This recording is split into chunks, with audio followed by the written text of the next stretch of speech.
semuanya, perkenalkan nama saya Aisyah Mesa Rahmanalu, NIM 22211111010, kelas PBSI Reguler A, mata kuliah Perencanaan Pembelajaran Bahasa Indonesia, yaitu tentang faktor yang memengaruhi pembelajar. Selamat menyaksikan. Saya memilih faktor ekonomi yang memengaruhi pembelajar yang diambil dari jurnal pengaruh ekonomi orang tua terhadap pendidikan. Sebelum kita mengetahui pengaruh ekonomi orang tua terhadap pendidikan, kita harus mengetahui apa sih pendidikan itu. Pendidikan merupakan usaha setiap orang secara sadar untuk membimbing dan mengembangkan kepribadian serta kemampuan dasar anak baik dalam pendidikan formal maupun non-formal. Menurut Sari, tahun 2014, pendidikan merupakan salah satu penopang hidup yang akan mengembalikan segala sesuatu yang lebih baik. Kondisi ekonomi orang tua memiliki pengaruh yang sangat besar dalam proses pembentukan karakter seorang anak. Keadaan ekonomi yang cukup memberikan kesempatan yang lebih baik kepada anak untuk mendapatkan atau mengembangkan potensinya melalui pendidikan akan lebih mudah didapat oleh anak yang memiliki perekonomian yang baik. Jika anak memiliki ataupun orang tua yang memiliki ekonomi yang rendah akan mengalami kendala dalam melanjutkan pendidikan, sebab tinggi rendahnya suatu perekonomian akan memengaruhi kualitas pendidikan dan proses pelaksanaannya.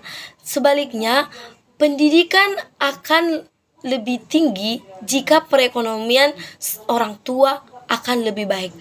Maka kebutuhan yang diperlukan dalam proses pendidikan ini sangatlah diperlukan dalam pendidikan, di mana jika perekonomian orang tua tidak baik, maka seorang anak akan sulit mendapatkan pendidikan. Bahkan juga seorang anak akan mengalami kekurangan gizi ataupun gizi buruk jika perekonomian orang tua itu tidak baik. Karena seorang anak yang mengalami gizi baik itu ataupun gizi yang cukup itu jika perekonomian orang tua memadai. Bahkan orang tua dapat memfasilitasi dan memberikan sarana pendukung kepada anak untuk melaksanakan baik itu pendidikan maupun mengembangkan karakter anak. Bahkan ekonomi ini sangat-sangat merupakan pengaruh yang sangat besar. Sangat banyak kita temui banyak anak yang putus sekolah akibat dari perekonomian orang tua yang tidak baik, sehingga seorang anak itu akan sulit mengembangkan apa itu kognisi, apa itu afeksi dan psikomotor yang terdapat dalam diri seorang anak tersebut.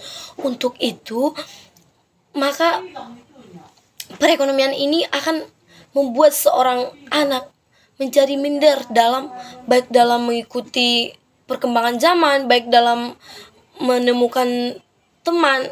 Jika perekonomian ini sangat rendah, bahkan perekonomian orang tua sangat bermasalah dalam kehidupan manusia, maka seorang anak itu akan sulit, bahkan akan terbatas mendapatkan pendidikan. Karena dalam pendidikan sangat banyak pemenuhan keperluan yang dibutuhkan, seperti baik dari sarana, prasarana, bahkan kebutuhan peralatan serta gedung pun harus menggunakan ekonomi ataupun biaya yang banyak dalam pemenuhan kebutuhan anak. Maka dari situ, ekonomi ini merupakan salah satu faktor yang memengaruhi pembelajar dalam mendapatkan pendidikan maupun mendapatkan suatu kebutuhan pemenuhan gizi ataupun pemenuhan kebutuhan lainnya. Demikian penjelasan dari saya. Terima kasih.